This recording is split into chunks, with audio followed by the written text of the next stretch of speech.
Thank you, Presiding Officer. This week, the SNP attempted to launch yet another NHS recovery plan. Having been in charge of Scotland's NHS for 18 years, they have lost touch with reality and all credibility. The Royal College of Nursing said many nursing staff will not recognise the First Minister's description of a resilient and robust NHS in Scotland. Their current experience is of a service struggling to meet the needs of patients and leaving them to carry the burden of not being able to deliver the care and treatment required. The BMA Scotland said the plan lacks the detail and comprehensive vision needed to make any plan a reality. Unison said his hollow promises of jam tomorrow won't solve the critical problems facing the NHS in Scotland. Why does John Swinney think he is right and Scotland's nurses, doctors and patients are wrong? First Minister. Well, as Mr Sarwar knows, because I told him last week, I'm engaging directly with all of the interested parties in the health service to make sure that we create cohesive leadership and a focused agenda to improve and strengthen the National Health Service. That's what's occupying my time, it's what's occupying the time of the Health Secretary, and we're getting on with doing that. And we're not promising jam tomorrow. We're promising the largest budget settlement for the National Health Service in a few weeks' time. And the folk who are not going to vote for it are that lot and that lot. Anas Sarwar. Presiding Officer, John Swinney has been passing budgets for 17 years and things are still getting worse in Scotland. I'll just remind him of that. We've had 5 NHS recovery plans in less than 4 years. Plan 1, August 2021. The SNP First Minister said, this plan will drive the recovery of our NHS not just to its pre-pandemic level, but beyond.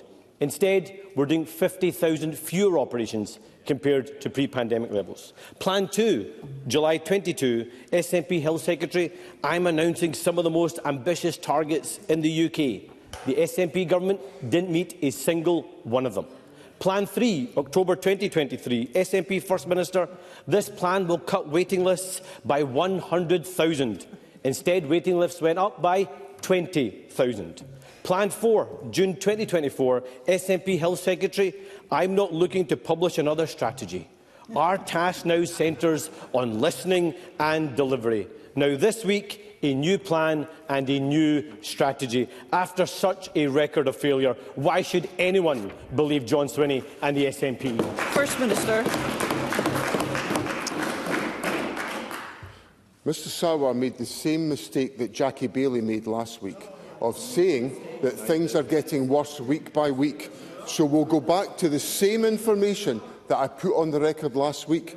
A&E waiting times, 4-hour performance, has increased week on week since the week ending the 22nd of December. So Jackie Baillie and Anas Sarwar once again are Members, saying to people let's hear the First Minister. Not true.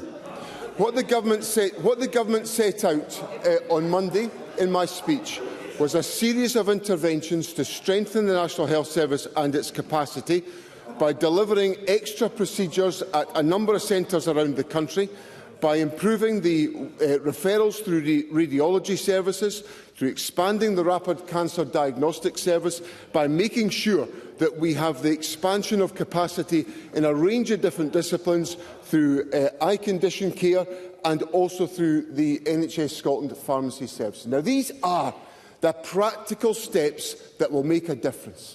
But they will only happen if the government's budget passes. And who stands in the way of the government's budget passing? Who's not going to lift a finger? Who is not going to lift a finger to support and endorse this investment? The Labour Party in Scotland. They should be ashamed of themselves. Anas Sarwar. Officer, that answer proves why John Swinney can't fix the problems in our NHS. Because Scotland's NHS is in desperate need of reform, but the brutal truth is that John Swinney can't see the damage that his party has done. He can't see it, but I tell you who can. The 863,000 people stuck on an NHS waiting list, the 100,000 Scots who've been waiting for over a year for treatment, the record number of people forced to pay to go private, and the staff who his government is failing every single day. We need a Scottish Government that will do whatever it takes to clear the NHS backlogs, that will make sure the NHS is there when Scots need it, always free at the point of need and fit for the future. So why can't John Swinney see that after 18 years, it's not another failed SNP First Minister, not another failed SNP Health Secretary, not another failed SNP plan that Scotland needs? It's a new government and a new direction. First Minister. There wasn't a single solution offered by Anas Sarwar. Not one. Let's hear the First Minister. Well, look, listen. We'll be here as long as it takes for me to explain the point I'm going to make to Parliament today. Oh, I see the First Minister. I see the allies have come to the rescue.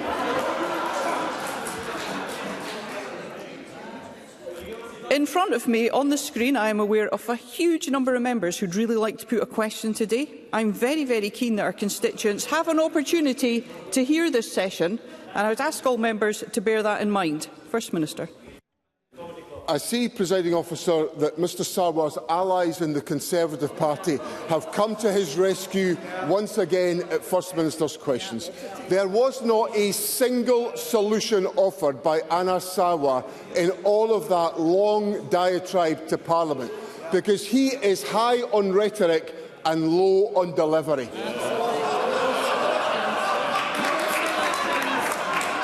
He's high on rhetoric and low on delivery. Thank you, members.